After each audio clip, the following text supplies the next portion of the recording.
मुस्लिम देशों का रहनुमा बनने वाले सऊदी अरब ने उनकी मदद से हाथ खड़े करने का इशारा कर दिया। पाकिस्तान और मिस्र जैसे मुस्लिम देश सऊदी अरब की मदद के काफी भरोसे हैं, लेकिन पाकिस्तान का हाल देखकर सऊदी अरब को डर है कि कहीं दोस्तों की मदद करते करते उसके हाथ में ही कटोरा ना आ जाए।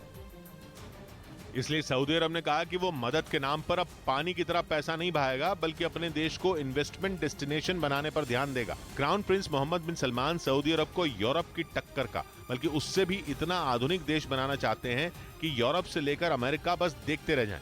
इसके लिए वो एक नहीं बल्कि अपने कई ड्रीम प्रोजेक्ट का ऐलान कर चुके हैं। इनमें राजधानी रियाद में न्यू मुरब्बा नाम का मेगा प्रोजेक्ट भी है। सऊदी अरब तेल बेचकर कमाता है और अभी तेल का दाम $80 प्रति बैरल के आसपास चल रहा है। तेल के इतने कम दाम पर तो सऊदी अरब का काम नहीं बन पाएगा।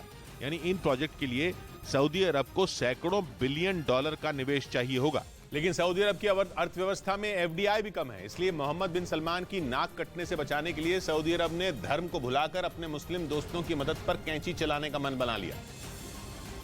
और सऊदी अरब के वित्त मंत्री ने ऐलान किया कि उनका देश विदेशी मदद देने की शर्तों को सख्त करेगा। उन्होंने कहा कि पहले सऊदी अरब आराम से अपने दोस्तों को लोन दे दिया करता था, लेकिन अब वो ये गलती नहीं दोहराएगा। सऊदी अरब ने बिल्कुल साफ साफ कह दिया कि जब वो अपने नागरिकों पर टैक्स लगाकर देश चला रहा है, तो बाकी देशों को भी अपने आर्थिक विकास के लिए रास्ते निकालने चाहिए। मतलब सीधे सीधे पाकिस्तान को तमाचा।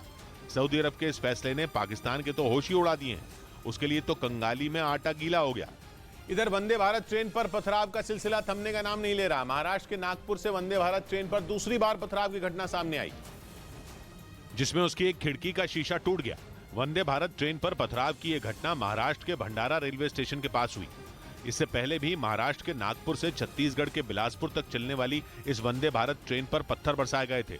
उधर उत्तर प्रदेश के हाथरस में एक छोटा ट्रक एक ट्रैक्टर ट्रॉली से टकरा गया। इस हादसे में 4 लोगों की मौत हो गई, जबकि 11 लोग घायल हो गए, जिनमें 4 की हालत गंभीर बताई गई, जिन्हें जिला अस्पताल से अलीगढ़ रेफर कर दिया गया।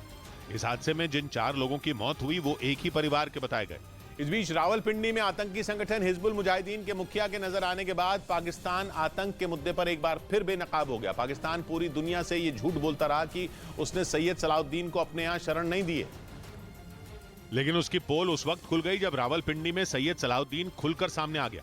वो हिजबुल मुजाहिदीन के टॉप कमांडर बशीर अहमद पीर के जनाजे में शामिल हुआ। उसने वहां कई लोगों के सामने दुआ मांगी। बशीर अहमद सैयद सलाउद्दीन का बेहद करीबी था, लेकिन 2 दिन पहले रावलपिंडी में ही अज्ञात हमलावरों ने गोली मारकर उसकी हत्या कर दी थी। वो जम्मू कश्मीर में कई आतंकी घटनाओं में शामिल रहा था और हिजबुल मुजाहिदीन के अलावा उस पर कई दूसरे आतंकी संगठनों के लिए भी काम करने का आरोप था। इसलिए आतंकी बशीर अहमद के खिलाफ जम्मू कश्मीर में कई मामले भी चल रहे थे। लेकिन इसी बीच उसकी हत्या से बौखलाया सैयद सलाउद्दीन ये भूल गया कि पाकिस्तान उसके नाम पर दुनिया से झूठ बोलता आ रहा है। हिजबुल मुजाहिदीन के मुखिया ने रावलपिंडी में भाषण भी दिया, जिससे पाकिस्तान की असलियत एक बार फिर से सामने आ गई। और ये साफ हो गया कि भारत का मोस्ट वांटेड आतंकी सैयद सलाउद्दीन पाकिस्तान में ही है। वो पीओके में कई आतंकी कैंपों को भी ऑपरेट करता है। इसी वजह से अमेरिका ने भी उसे ग्लोबल टेररिस्ट घोषित कर रखा है। इसके बावजूद पाकिस्तान उसकी हिफाजत में जुटा है।